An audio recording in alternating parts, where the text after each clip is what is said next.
রমজান মাসে দিনের বেলা হোটেলের লাল পর্দার ভিতরে ডাইলের বড়া খাও।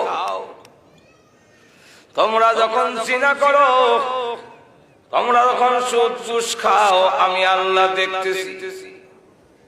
আব্বা তখন ডাক দিয়া বলে, ছেলেরে, যেই ছেলেরে জন্ম দিলাম আমি, যেই ছেলেরে খাওয়াইয়া এত বড় করেছি, আর আমার হুকুম মানল না, এই ছেলে আমার খাওয়ান খাদ্যে শরম করে না। এখন আমারটা যে কাজ, আমার কথা মানুষ না, আমার জিনিস যে কাজ তোর শরম লাগে না। আল্লাহ ডাক দেওয়ান, বান্দারে, আমি আল্লাহ নিষেধ করেছি ঘুষ খাইস না, সুদ খাইস না। আমি আল্লাহ নিষেধ করেছি জিনা করিস না। আমার কথা মানুষ না, আমার নিয়ামত যে খাস, তোমরা কি শরম লাগে না? তো শরম লাগাবো, আমার টাকা আপনারা কি করে, কি করে বাইরে থেকে বাইরে। এই ছেলে আমার বাড়ির জায়গা রাগ করে এরকম কয়নি। এই সময় যদি ছেলে খাবে তোবা করে, তোবা বুঝুন তো কিতা তোবা। আব্বা আমার এক বন্ধু এসেছিল, আর জীবনে রবিত না, তখন কথা ডাক করিয়া দেখি আর একদিন নয়, তোবা কবুল, তোবা কবুল হইছে। আল্লাহ যখন বলছেন বের হয়ে যাও, আমি তোমাদের প্রতি খুব রাগ। বান্দা যখন তওবা করে ফেলে, আল্লাহ আর এমন গুনাহ করব না। আল্লাহ রাব্বুল আলামিন বলেন, আমি শুধু খুশি হই তা না, মাফ করে দিই তা না। আব্বা মাফ দিতে দেরি হয়, ধমক দেয়, এরপরে মাফ দেয়। মার কাছে মাফ চাইলে মা ঝাড়া মারে, তারপরে মাফ দেয়। আল্লাহ বলেন, আমি এমন দয়ালু, ধমক দেই না, ধরা দেই না। তুমি যত বড় গুনাহগারী হও না কেন, আমার দরবারে আসতে দেরি হয়, আমার রহমতের কোলে উঠাইতে দেরি করি না। এক নম্বর হলো, আসলে আল্লাহ আমরা ধ্বংস হওয়ার জন্য বলেন নাই, বলছেন ঠিক হওয়ার জন্য।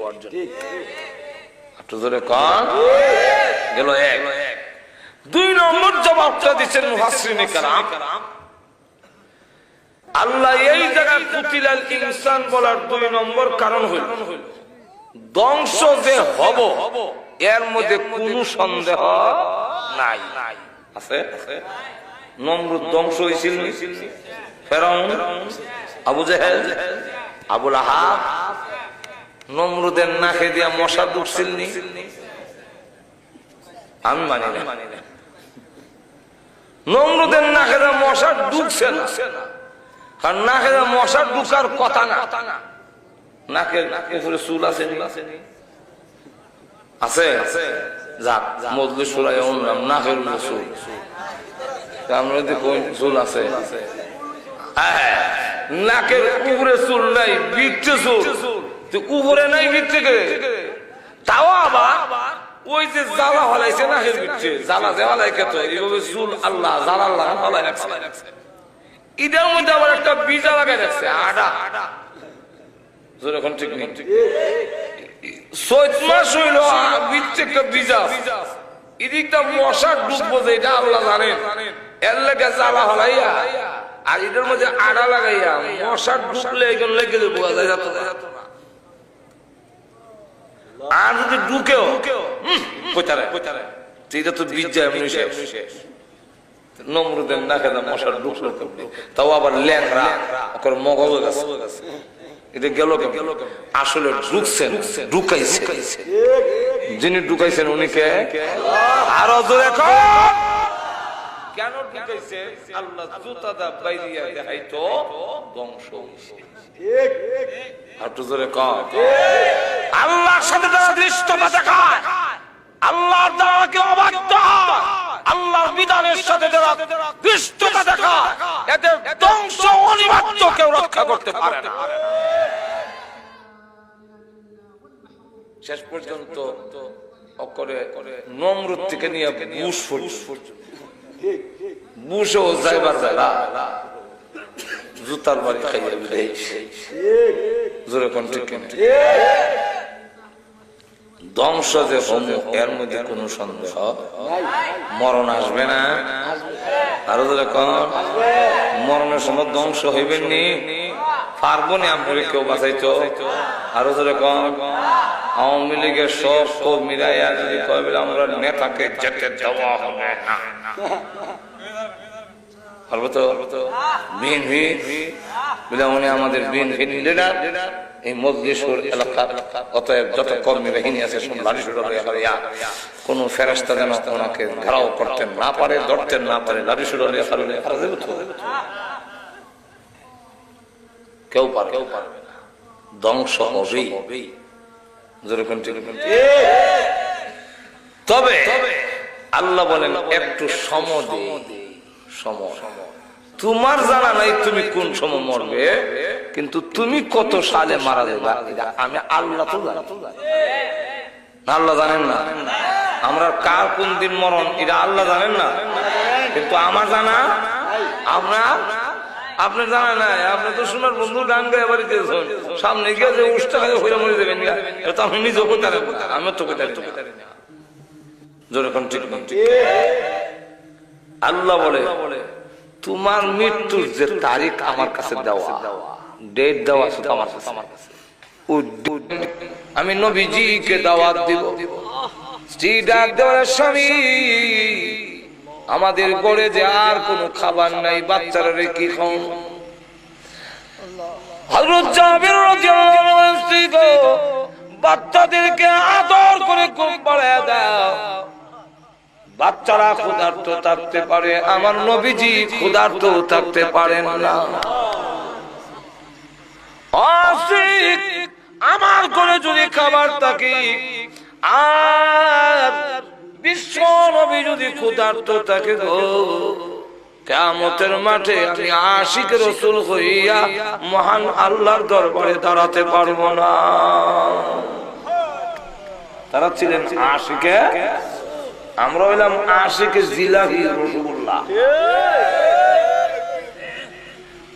সাহাবায়ে কেরাম ছিলেন আশিকে রাসূল জীবন উৎসর্গ করেছে সন্তানের কথা খেয়াল করে নাই আমি নবীর সুন্নতই মানি না আমি কেমনে আশিকে রাসূল হইলাম আমার বুঝে ধরে না জোরে কোন ঠিক আশেক দুই রকমের হয় একটা হলো ব্যক্তির আশেক আর একটা হলো ব্যক্তির মালের আশেক সাহাবায়ে কেরাম ছিলেন ব্যক্তি রাসূলের আশেক জীবন উৎসর্গ করেছে নবী যা পছন্দ করে নাই তা কোনদিন তারা ব্যবহার করে নাই নবীজির দরবারে এক সাহাবী গেছেন হলুদ রঙের চাদর গাও দিয়া হলুদ আর শালু কাপড় যে একটা লাল এই দুই কাপড় পুরুষের জন্য ব্যবহার করা মাকরুহে তাহরিমি শালু কাপড় যে একটা লাল এটা পুরুষের জন্য নিষেধ হলুদ করা হলুদ রং পুরুষের জন্য নিষেধ কে নিষেধ করছেন রাসূল যখন কে এক সাহাবী করা হলুদ রঙের চাদর গা দিয়া আয়া সালাম দেয় আসসালামু আলাইকা ইয়া রাসূলুল্লাহ সালামের জবাব দেন না সায়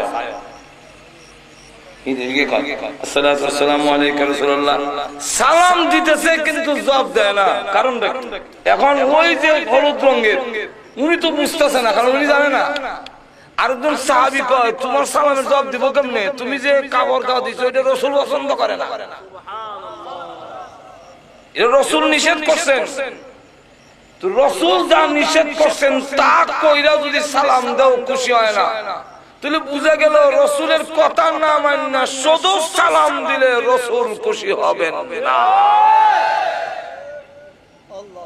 এমনি সাহাবী কই তাই নাকি এই রং রাসূল পছন্দ করেন না মিলেন না এমনি ধর্ম আমি তো সাহাবী তারা তো সত্যিকারের আশিক রাসূল দৌড় দাবারিত গিয়া কয় স্ট্রিক আমার এই কাপড়টা আগুনে দিয়ে দাও আগুনে দিব কেন গো এত শখ করে বানাইছেন আগুনে দিতাম কেন উনি বলেন আমার যতই শখের হোক না কেন এই কালার গো আমার নবী পছন্দ করেন না যেই কালার আমার নবী পছন্দ করেন না এটার গায়ে রাখবো না আগুন দিয়ে জ্বালা দিব আগুন দিয়া জ্বালায় এসে রাসূলের দরবারে বসে বলেন আসসালাতু আসসালামু আলাইকা ইয়া রাসূলুল্লাহ। আগুন দিয়া জ্বালাইছি চাদর, আল্লাহর রাসূল বলেন ওয়া আলাইকুম সালাম, আমিও খুশি হইছি। 7 বছরের বাচ্চা গিয়া রেখে বলে ইয়া রাসূলুল্লাহ ইয়া হাবিবাল্লাহ, ওগো নবীজি আপনি আসলেন, আমার আব্বা যে আসলো না, আমার আব্বা কোথায়?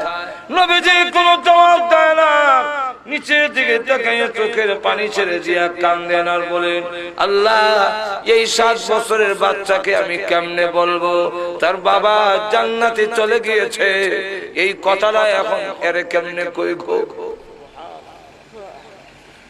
নবীজির কাছে বারবার প্রশ্ন করেন, চোখের পানি ছেড়ে দিয়া কান্দেন, জবাব দেয় না। এবার এই বাচ্চা দৌড় দিয়ে গিয়া নবীজির কদম মোবারক জড়াইয়া ধরে বলেন কথা বলেন না কেন? শুধু চোখের পানি ছেড়ে দিয়া কান্দেন কিন্তু কথা বলেন না কেন? আল্লাহর নবী তখন লাগতে বলে রে বশীর ইবনে উকবা, তোর আব্বা যুদ্ধের ময়দানে শহীদ হইয়া আল্লাহর তৈরি জান্নাতের ভিতরে চলে গেছে। এমনি বাচ্চা কান্দার বলে ইয়া রাসূলুল্লাহ সূর্য লাল হয়ে গেছে, আমার যে আর কেউ নাই, আমার মা নাই, আমার ভাই বোন কেউ নাই, আমি কোথায় যাব? সন্ধ্যা হয়ে গেলে রাত্রে